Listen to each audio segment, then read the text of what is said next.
샬롬. 드럼 세 번째. 모울러는 드럼을 아무나 두드리면 되는 쉬운 악기라는 통념을 거부했다.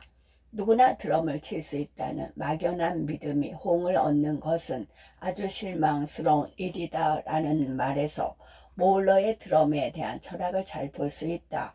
20세기 초에는 미국 군악대에서조차 드럼은 누구나 쉽게 연주할 수 있다는 생각이 만연했다고 한다. 또한 연주자도 연주법에 대해 진지하게 고민하고 분석하는 경우가 거의 없었다. 이러한 통념을 깨고 드럼 연주는 물론 연주자의 전문성과 가치를 인식시키며 20세기 모던 드럼 연주로 이어지는 결정적인 역할을 한 것이 바로 모울러다. 그래서 현재까지 드럼 연주자들 사이에서 가장 중요한 드럼 교재로 여기는 책 중 하나가 바로 모울러 북이다. 또 그의 제자 짐 채핀의 재즈와 비밥 드러밍을 위한 책과 조지 노렌스 스톤의 스틱 컨트롤, 알란 도슨의 루다멘탈 리추럴 등은 가장 중요한 교재들로 꼽고 있다. 20세기 후반에 들어서면서 미국의 많은 학교에서 드럼 세트로 드럼을 가르치기 시작했다. 모울러를 포함한 몇몇의 연주자들이 그 이전 세대의 연주법과 작업물에 관심을 가지고 연구와 정리를 게을리하지 않았던 결과 현재 우리나라까지 전파되어 있는 미국식 연주법이 만들어진 것이다. 클래식 타악기 연주법은 유럽 교향곡의 전통에 따라 프랑스식과 독일식 두 가지가 있었는데 모울러 주법은 이 두 가지의 장점만을 합쳐놓은 것과 같다. 영상이 보편화되지 않았던 당시에는 파노라마 사진을 많이 이용했는데 모울러는 바로 이것을 도입해 스네어 드럼을 연주할 때의 손 모양을 연속으로 촬영해 정확한 자세와 움직임을 설명했다. 모울러 당시에는 유럽의 유명한 오케스트라 연주자들이 만든 오케스트라 구성악기 연습 곡집이 있었다. 오케스트라를 구성하는 다른 악기들은 드럼에 비하면 체계적인 교육이 이루어져 왔으며 그중 팀파니 연주와 교수법에 대해서는 수준 높은 연구가 진행 중이었다. 하지만 드럼에 관한 체계적인 연구와 교육 자료는 부족했다. 모울러의 교재가 특별히 현재까지 큰 관심을 얻고 있는 이유는 실질적인 드럼 연주 기법에 관한 교재이기 때문이다. 실제 연주 모습은 파노라마 사진으로 담아서 물리적인 원리를 잘 설명했으며 이론보다 실제 연주에 도입할 수 있는 내용을 중심으로 구성했다. 그렇기 때문에 현재까지 전 세계 스틱으로 연주하는 모든 종류의 타악기 교육 과정에서 첫 번째 단계를 차지하고 있다. 모울러가 효율적인 움직임을 강조한 것은 군악대에서 연주했던 경험이 있었기 때문이다. 장시간 동안 야외에서 연주하기 위해 체득한 자연스러운 주법으로 스틱과 악기의 바운딩을 이용해 힘을 들이지 않고 연속적으로 강하게 치고 약하게 치는 다이나믹함을 표현할 수 있었다. 모울러 주법은 군악대에서 악기를 메고 서서 연주하는 방식이기 때문에 앉아서 고정된 악기를 연주하는 드럼 세트에 적용하려면 팔과 팔꿈치의 각도를 수정해야 한다. 또한 군악대에서 연주하기 위한 주법으로는 상대적으로 강하게 연주하는 동작이 대부분이다. 그래서 재즈 드러머 진 그룹파는 재즈 연주에서는 이 주법을 많이 도입하지 말라고도 이야기했다. 이후에 많은 전문가와 드러머가 모울러 주법의 지향점과 적용법을 찾았다. 움직임을 축소하고 더욱 섬세하게 표현하는 현대음악에 맞게 수정했으며 현재에는 장르에 상관없이 모울러 주법을 사용하지 않고는 연주를 할 수 없는 정도가 되었다. 트레디셔널 그립에서 매치드 그립으로 모울러 주법에 관한 이야기는 군악대부터 시작된 트레디셔널 그립에 관한 것도 포함된다. 트레디셔널 그립이란 한쪽 손바닥을 하늘을 향하고 다른 쪽 손바닥은 땅을 향하는 모양으로 양손을 서로 반대되게 스틱을 짚고 연주하는 것을 말하는데 모울러 시대에는 드럼 연주라고 하면 무조건 이 그립으로 연주했다.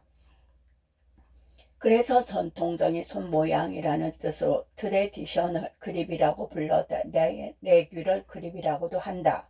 트레디셔널 그립은 악기를 어깨에 메고 연주하는 군악대의 특성 때문에 생긴 것이다. 요즘은 인공과학적으로 변하면서도 견고하게 자가 원하는 각도에 맞출 수 있는 스트립, 악기 조정 벨트가 있다. 하지만 옛날에는 노끈과 같은 끈으로만 고정할 수밖에 없어서 몸 한쪽으로 악기가 기울어져 있다. 양손의 스틱을 비슷한 각으로 유지하기 위해서 다른 방법으로 스틱을 잡을 수밖에 없었던 것이다.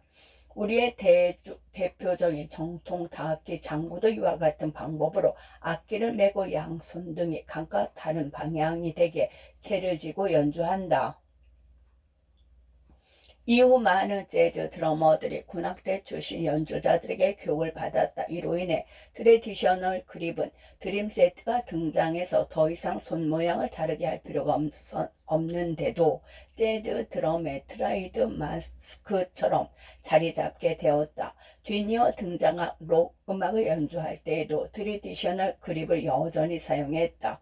우드스토크 페스티벌에서 연주하는 지미 핸드릭스와 그의 밴드 익스피리언스를 보면 드러머가 트레디셔널 그립으로 강렬한 록 비트를 연주하는 것을 볼 수 있다. 또한 스피디 캐피니 클라우타, 데이블 위킬, 신드 블랙맨과 같은 팝 음악을 연주하는 드러머들 역시 재즈를 배경으로 하고 있기 때문에 이 손 모양을 고수하고 있다.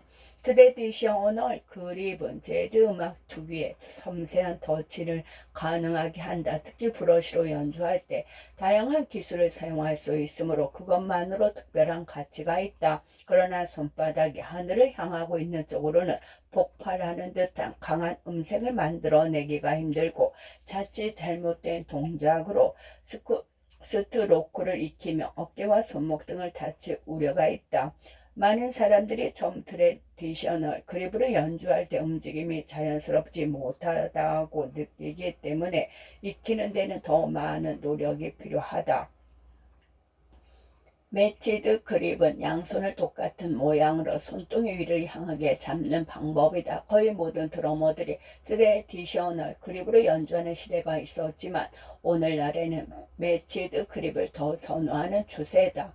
정통 연주법이 아닌 변형 기법으로 취급되었던 매치드 그립이 전세를 역전한 것은 다름 아닌 비틀즈 덕분이다. 정확히 말하자면 비틀즈가 1964년 역사적인 첫 미국 순회 공연차 미국을 방문했을 때다. 당시 최고의 음악 프로였던 에드 설리번 쇼에서 드러머 링고 스타가 매치드 그립으로 멋지게 연주하는 모습이 전미 대국에 방송되었고 이후에 많은 연주자들이 매치드 그립으로 연주하기 시작했다. 재즈는 트레디셔널 그립, 록은 매치드 그립이라는 공식 아닌 공식이 성립되기 시작한 것도 이때부터였다.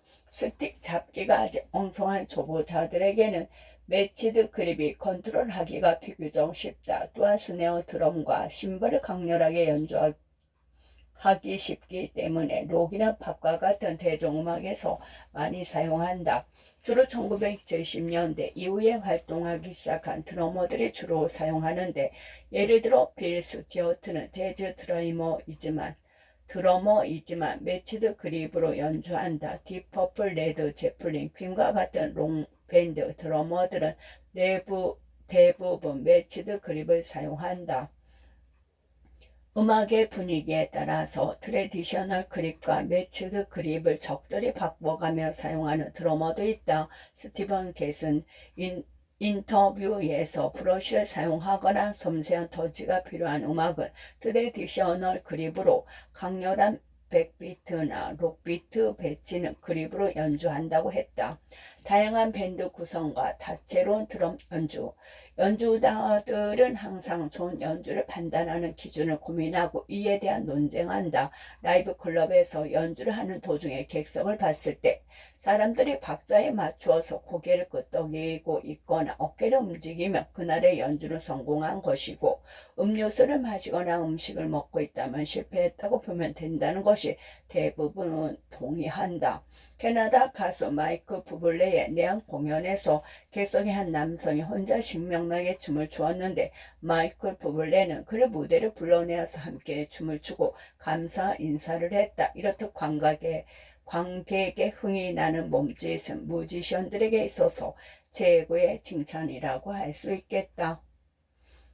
10명에서 15명 이상으로 구성된 빅밴드는 드럼 세트와 별개로 한두 명의 퍼커션, 기본 리듬이 아닌 효과음을 연주하는 다학기 세트를 두어 다학기의 흥겨움과 흥분을 극대화한다. 이런 다학기의 대규모 편성은 미국의 팝스타 비욘세의 라이브 콘서트에서 항상 열정적으로 공연을 하는 밴드 슈가 마마가 보면 쉽게 알 수 있다. 메인 드러머가 2명, 퍼커션 세트 연주자가 1명으로 다학기에만 총 3명을 할애해 리듬이 강조된 흑인 음악의 정수를 잘 보여준다. 한 가지 재미있는 점은 슈가 마마의 색스폰과 트럼펫 관악주자들을 비롯한 일렉 기타와 베이스, 다학기 등 연주자 전원이 여성이라는 사실이다. 이들의 라이브 동영상을 한번 보길 바란다. 연주와 댄스, 퍼포먼스 모두 화려하고 강렬하다. 트리오 3명으로 소규모 구성으로 멋진 음악을 들려주는 밴드도 많다. 신들린 듯한 연주를 들려주는 기타리스트 지미 핸드릭스가 리더로 활동했던 밴드 익스피리언스와 에릭 캘림튼이 있었던 크림 스팅이 초창기 활동했던 더 폴리스 모두 3인조 밴드다. 이외에도 비지스, 그린데이, 너마나 역시 그렇다. 모두 보컬이 노래와 연주 모두를 소화하는 싱어송라이터다. 장르의 특성상 재즈 음악에는 트리오 밴드가 셀 수 없을 정도로 많다. 대표적으로 미국의 빌 에반스 트리오, 피아노, 베이스, 드럼의 3인조 밴드로 리드하기는 피아노, 키스 자레 트리오, 웨스 몽고베리 트리오, 그랜트 그린 트리오, 소니 로린스 트리오, 색스폰, 드럼, 베이스, 3인조 밴드 등이 있다. 이러한 트리오 밴드들은 메인 악기가 되는 연주자 이름을 밴드 이름으로 사용하기도 하고 뉴욕 트리오, 네덜란드의 유러피안 재즈 트리오와 같이 활동했던 지역명을 넣어 이름을 붙이기도 한다. 재즈 트리오에서 드러머는 팝, 록 음악의 연주보다 개념이 확장된 솔로잉을 보여준다. 곡 전체의 리듬과 더불어서 관악기, 피아노, 기타 연주자처럼 즉흥 연주를 하는 것이다. 훌륭한 재즈 드러머는 때때로 선율로 드리게끔 연주하고 악곡처럼 기승전결을 갖춘 스토리를 들려주기도 하며 위트와 재치가 넘치는 연주를 하기도 한다. 2015년 아카데미 시상식에서 4개의 상을 거머쥔 영화 버드맨의 OST를 들어보면 거의 모든 장면에 깔리는 음악이 드럼 솔로로만 이루어져 있다. 세계적인 드러머 안토니오 산체스의 연주로 극중 인물 사이에 흐르는 긴장과 이완의 감정선을 따라 매우 다양한 소리를 들려주고 있다. 드럼 세트 하나로만 매우 멋지고 감각적이며 흥미진진한 이야기를 들려주고 있는 것이다. 훌륭한 드럼 연주뿐만이 아니라 동시에 노래를 하는 드러머가 있다. 미국의 노클럽 이글스의 드러머 돈 헨리, 국내에서는 아소트, 유나온의 김반장이 그렇다라는 곡으로 유명한 오너의 밴드 카펜터스의 여성 보컬 카렌 카펜터도 드럼 연주와 노래를 함께했다. 또 록그룹의 퀸과 드러머인 로저 테일러 역시 트레다 머클리의 버금가는 명보컬로서 백군 코러스뿐만 아니라 메인 보컬의 자질도 갖추고 있는 능력자다. 너마 나의 드러머 데이브 글롤은 보컬이었던 커트 코베인이 사망한 후 이듬해의 푸파이터스라는 밴드를 만들었는데 기타리스트 겸 작곡가, 보컬로 현재까지 많은 인기를 누리고 있다. 셀라이라는 드러머 겸 싱어는 마치 살사 댄서 같은 의상을 입고 멋진 연주 퍼포먼스를 보여주면서 노래를 훌륭히 소화한다. 노래하는 드러머에 대한 더 많은 이야기는 유튜브에서 볼 수 있다. 이들은 드럼을 연주하는 동시에 빼어난 노래를 들려준다. 노래와 드럼 연주 이 중 한 가지만 해내는 것도 어려운 일인데 동시에 2가지 모두 해낸다는 것은 그만큼 많은 노력이 있었음을 뜻한다. 이들 노래의 멜로디가 드럼 연주와 항상 딱 맞게 떨어지는 것도 아니고 리듬과 별개로 레이드백, 리듬을 뒤로 이는 장법해서 부르거나 당김으로 부르는 곡인데도 전혀 차이가 나지 않게 들리니 말이다. 제3장 시대벌 드러머 시대별로 드러머를 꼽아보니 그 이름과 활동 내용을 모두 실을 수 없을 정도로 많은 인물들이 있었다. 어떤 이름을 넣고 빼야 하는가 하는 고민 끝에 필자가 사랑하는 드러머와 그들의 영향과 영감을 받은 드러머를 중심으로 구성했음을 밝힌다. 추천 음반 또한 드러머의 전성기 시절에 녹음한 가장 인상 깊은 음반과 음반 사적으로 의미가 있다고 판단한 음반을 꼽았다. 진 그룹파 1920년대 말에서 1940년대까지 열정적으로 활동했던 드러머다. 록스타와 같은 인기를 누리면서 당시에는 새롭게 등장한 악기였던 드럼 세트를 널리 알리는 데 큰 역할을 했다. 그룹파는 이미 스타의 자리에 오른 후에도 뉴욕 필하모니 오케스트라의 수석 팀파니스트 샤울 굿맨이 시사하는 등의 노력을 하며 아직 체계화되지 않은 드럼 세트 연주법에 기초를 만들었다. 연주뿐만이 아니라 세미나와 드럼 클리닉 등을 통해서 연주법의 학술적인 접근을 시도했던 인물이다. 우리에게는 베니 굿맨 밴드이라는 곡의 드럼 솔로 연주를 통해서 알려졌다. 버디 리치는 많은 드러머들의 영감을 받은 최고의 드러머로 꼽힌다. 생후 18개월부터 드럼을 연주하기 시작했다 하고 11살에는 이미 프로 수준으로 공연을 할 수 있었다고 한다. 자칭 타칭 전제 드라마다 2014년 영화 위플래시를 보며 드럼으로서 버치 리치의 이상이 어느 정도인지 잘 나타나 있다. 버치 리치는 자신의 이름을 내건 빅밴드로 활동을 했으며 TV쇼에도 자주 출연했을 정도로 당대의 인기 드러머이자 연예인이었다.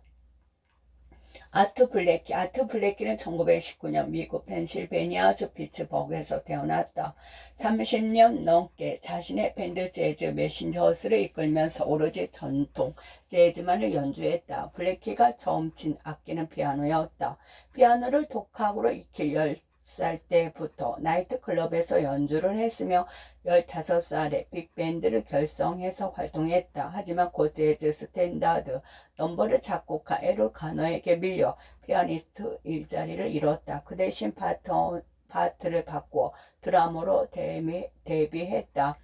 16살 때 지역의 빅밴드를 이끌며 일찍 리더의 재능을 발휘했다. 블레키는 비밥에서 출발한 재즈 드러머 중 가장 야성적이고 에너지가 넘치는 연주를 했다. 나이아가라 포프라고 별명이 붙어질 정도로 생동감 있고 폭발적인 연주를 했다. 이전 시대 스윙 연주자들의 정박자 박자보다 베이스 드럼을 밟아서 비트를 만들어낸 것과 대도적으로 두 번째와 네 번째 박자의 하이햇을 밟아서 현대까지 이어져오는 비바 스윙 사운드를 제시했다고 할 수 있다.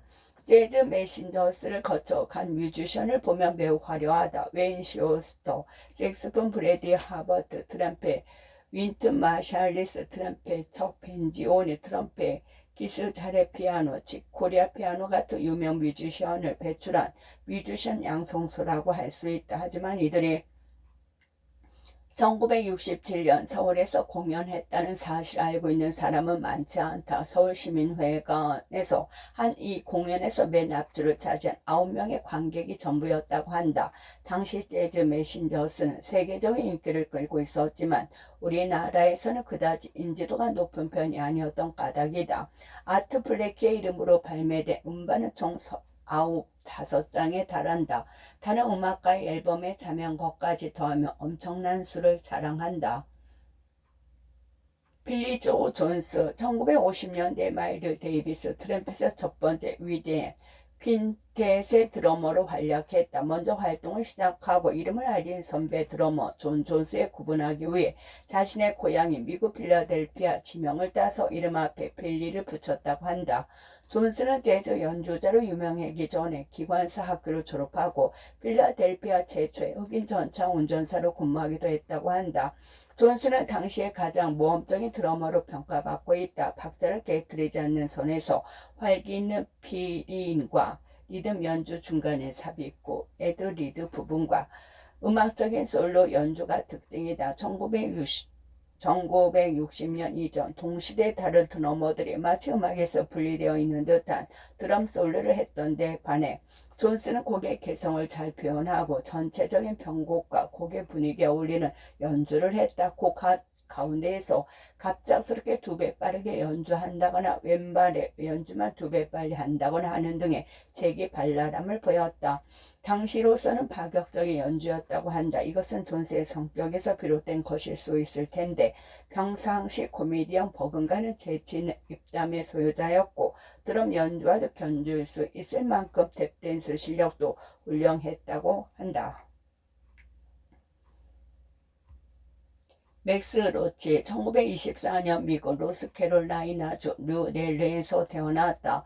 맨해튼 음악대학에서 음악 공부를 했으며 재학 시절에 듀크 엘링턴 오케스트라에서 연주하기도 했다. 학교를 다니면서도 할렘의 나이트클럽에서 매일 밤 연주했으며 낮에는 아트 데이턴과 같은 당시의 유명 재즈 뮤지션을 찾아가서 배웠다고 한다. 초기에는 타지 길레스피, 재즈 트럼펫, 찰리 파커, 재즈 색스폰과 녹음 연주 활동을 했다. 가장 두드러진 활동은 재즈 트럼펫 연주자 클리포드 브라운과 함께한 것들이다. 이러다 클리포드 브라운이 교통사고를 26살에 요절하자 알코올 중독에 빠진다. 이후 어렵게 재기해 소니 콜린스, 색스폰 테로니어스, 몽크, 재즈 피아노 등과 함께 활동했고 연주자와 교육자의 길을 걸었다.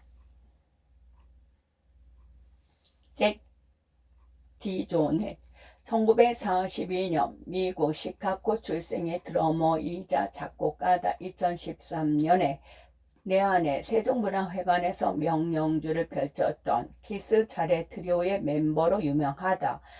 만 14살에 피아니스트로서 프로 뮤지션 생활을 시작해서 피아노 연주 음반을 판매할 정도로 피아노 실력도 뛰어나다. 그래서 이제 드럼을 연주할 때에도 마치 피아노를 연주하듯이 멜로디가 느껴진다. 정확한 터치에 일정하고 반복적인 패턴을 연주하는 것이 아니라 곡 전체에 걸쳐 음악적 아이디어가 풍부한 매우 다채로운 연주를 들려준다. 기존 스타일의 틀을 깨고 재즈 드러밍의 새로운 지평을 창조했다. 최근까지 미국 등지에서 콘서트를 하며 70대 나이에도 연주 활동을 이어가고 있다. 존 본햄, 영국 출신 밴드 재즈 제플린의 드러머다.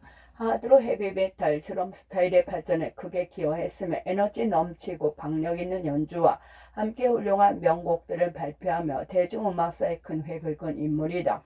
1948년 영국의 잉글랜드 지역에서 태어나 5살부터 드럼을 치기 시작했다고 한다. 학교 친구들과 스콜 밴드를 조직해 활동하다가 1968년 영국 런던에서 이미 야드 버드라는 밴드로 활동하고 있던 기타리스트 지미 페이지, 세션 연주자였던 존 폴 존스, 로버트 플랜트를 만나 남석 4인조 밴드 레드 제플란을 결성했다.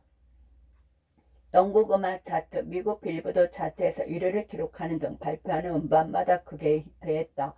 한창 활발한 활동을 펼치는 도중 1980년 존 보넴이 32살의 젊은 나이로 사망하면서 사실상 레드 제플린은 해체되었다. 사인은 과임으로 인한 질식사였다고 한다. 토니 윌리엄스 색스폰 연주자인 아버지를 따라다니며 어린 시절부터 재즈 클럽에서 자연스럽게 음악을 접하게 된 토니 윌리엄스는 일찍이 음악적 재능을 보이기 시작했다. 11살부터 드럼 레슨을 받기 시작해 15살부터 미국 보스턴 지역의 클럽의 잼 섹션을 하러 다녔다.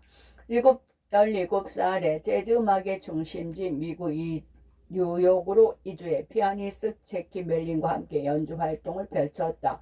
1964년 제키 맥릴린의 소개로 마일즈 데이비스의 밴드에 합류해 론 카터와 허브 행컨 등과 함께 같은 해에 발표한 마일즈 데이비스 퀸텐의 음반으로 세계적인 명성을 얻었다.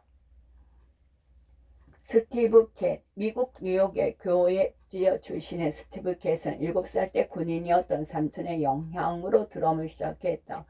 11살에는 디지 길레스피와 함께 연주 활동을 하는 등 어린 시절부터 드러머로 활동했고 현재까지 전 세계를 돌며 왕성한 연주 활동을 하고 있다. 미국에 징병되어 3년간 군악대에서 복무한 경력이 있기도 하다. 전역 후에 주로 스튜디오 드러머로 활동했다. 재즈 스윙부터 라틴 팝 스타일 거의 모든 장르를 훌륭히 연주할 수 있는 드럼으로 이름이 나 있다. 칙 코리아 밴드 사이번 앤 가펑클, 에릭 클랩톤과 함께 활동을 하기도 했다. 링고스타, 영국 리버풀에서 태어난 링고스타는 어린 시절에 허약했지만 유머러스한 성격으로 인기가 많았다고 한다. 밴드는 중학교 때부터 시작해 1960년대 이미 다른 멤버와 활동을 하고 있었던 비틀즈를 처음 만나고 1962년 비틀즈에 합류했다. 밝고 원만한 성격으로 멤버들 간에 있었던 불화와 다툼을 조율하는 역할을 했고 밴드가 지속적으로 활동을 하는데 크게 기여했다. 다른 멤버들 존 레논, 폴 맥카트니, 조니 해리슨에 비해 상대적으로 존재감이 약해 드러머나 음악가로서 당시에는 높은 평가를 받지 못한 편이 있다. 하지만 링고스타의 연주는 기본에 충실하고 절제되어 곡의 흐름에 어울리며 밸런스가 좋다. 록 드럼의 기본을 정리했다는 평을 받는다.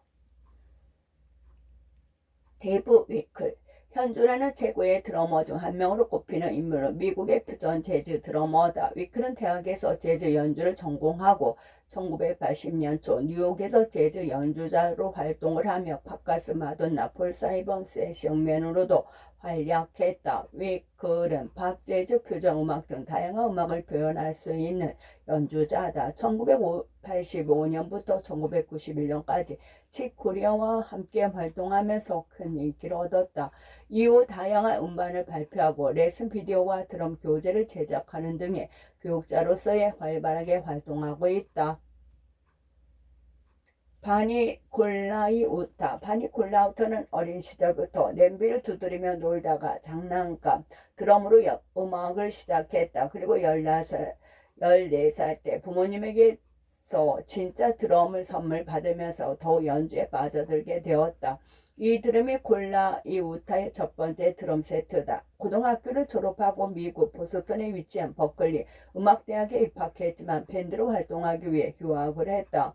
22살에 당시 안정적으로 활동하며 이름을 알린 음악가 플링키 지파 밴드의 드러머 오디션에 합격했다. 이로써 본격적인 전문 연주자로서의 생활을 시작한 것이다. 이후 바브라 스트라이샌드, 샤카 칸, 에릭 크랩톤, 허비 행콕과 활동했으며 세계적인 팝스타 스팅과는 7년 동안 함께하며 여러 음반을 녹음했다. 오마루 하킴. 오마루 하킴은 미국 맨해튼의 예술 고등학교를 거쳐 뉴욕 음악예술학교를 졸업 후 체계적으로 교육받은 드러머다. 아버지 하산 하킴은 듀크 엘링턴과 카운트 베이시 악단에서 드러머 연주자로 활동했다. 그 영향으로 일찍이 재즈 음악을 접했고 처음으로 녹음한 음반 역시 아버지가 했던 소울 그룹으로 음악이었다. 오마루 하킴은 드러머이면서 재즈 비브라폰 연주자기도 했다. 1970년에서 1980년대에는 당시 최고의 퓨전 재즈 밴드 워더 리포트의 드러머로 맹활약을 하며 인지도를 높였다. 이후 마돈나, 마일즈 데이비스, 머라이어 캐리, 셸린 디온, 마이클 잭슨, 다프트 핑크, 마커스 밀러와 함께 작업하는 등 현재까지 매우 활발한 활동을 이어오고 있다. 안토니오 산체스, 멕시코시티에서 태어나 5살부터 드럼을 시작했고 10대부터 프로 드러머로 활동했다. 음악학교에서 클래식 피아노를 전공했으며 이후에 보스턴으로 옮겨 버클리 음악대학에서 공부한 후 최종적으로 뉴 잉글랜드 콘서바토리에서 석사 학위를 받았다. 스승이었던 다닐로 페레치의 추천으로 디지 길레스티 밴드의 일원으로 참여했으며 이후 백베스나 크리스탄 맥브라이드, 크리스 포터 치코리아 등과 함께 활동했다. 산체스의 경력 중 최고 가장 널리 알려진 것은 2015년 아카데미 시상식에서 4개 부분을 수상한 영화 버드맨의 OST 작곡가로서다. 영화에 사용된 거의 모든 음악이 산체스가 즉흥으로 연주한 것이다. 제프 포카르, 록그룹 토토의 드러머다. 미국 코네티컷주에서 세계적인 드럼 교육자인 조 포카로의 아들로 태어나 7살부터 드럼을 배우기 시작했다. 17세부터 밴드 활동을 하며 전문 연주자로 활동을 시작했으며 1976년 형제인 스티비 포커르와 함께 6인조 밴드 토토를 결성했다. 하프타임 셔플 연주가 이상적인 곡 드러머들이 반드시 한 번은 연주해 보아야 하는 곡으로 여길 정도로 많은 인기를 끌었다. 또한 많은 팝 가수의 세션을 하기도 했는데 대표 곡으로는 핑크 플로이드와 마이클 잭슨 등이 있다. 존 블랙웰 미국의 사우스캐롤라이나주 칼럼비아에서 태어나 드러머였던 아버지에게 3살부터 드럼을 배우기 시작했다. 13살 때부터 고등학교를 졸업할 때까지 재즈 클럽에서 연주를 했으며 버클리 음악대학을 졸업했다. R&B, 펑크, 재즈, 퓨전, 팝 스타일 등 다양한 장르 수많은 뮤지션들의 세션맨으로 활약했으며 팝스타 프린스의 드러머로 활동하기도 했다. 블랙웰은 훌륭한 연주뿐 아니라 무대에서 화려한 퍼포먼스를 보여주는 것으로 유명하다. 공연 중 머리 위로 신발을 높이 설치해 놓고 멋지게 스틱을 돌려서 연주하거나 드럼을 연타하는 중간에 반복해서 스틱을 돌리는 등 묘기에 가까운 기술을 보여준다. 빌 슈티어트 미국 아이오나주의 디모인이라는 도시에서 태어난 재즈 드러머다. 이곳은 문화적으로 고립된 지역으로 빌 슈티어트는 주로 부모님이 소장한 R&B 음반을 들으며 자랐다. 7살 때 독학으로 드럼을 연주하기 시작했으며 고등학교 때는 학교 오케스트라에서 연주했다. 이후 대학에서 음악을 공부했으며 대학을 졸업하고 뉴욕으로 이주해 더욱 본격적인 연주 활동을 시작했다. 꾸준히 클럽에서 연주를 하며 이름을 알렸고 펑크 색스폰 연주자 마세오 파커의 눈에 띄어 함께 활동하며 음반을 녹음했다. 이후 존 스코필드, 지몰 메어슨이 같은 유명한 재즈 음악가들과 함께 활동을 이어오고 있다.